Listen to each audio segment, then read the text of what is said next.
درې واره به سبحان رب العظیم وایي، وروسته د هغونه به بیا لس واره سبحان الله والحمد لله ولا اله الا الله والله اکبر ووایي، بیا به سمع الله لمن حمده ووایي. مخکې د دې نه چې تاسو بیا تکبیر الله اکبر ووایي او کوشئ سجدې ته، بیا به دلته لس واره سبحان الله والحمد لله ولا اله الا الله والله اکبر ووایي.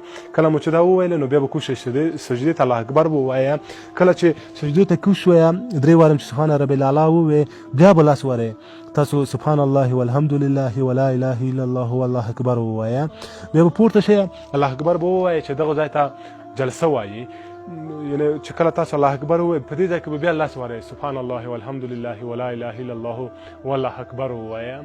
بیا به الله اکبر ووایه او سجدې ته به لاړ شئ. په دې وخت کې به تاسو بیا درې واره سبحان رب الاعلی ووایئ. کله چې سبحان رب الاعلی درې واره وویلې، بیا به لس واره بیا سبحان الله والحمد لله ولا اله الا الله والله اکبر ووایئ.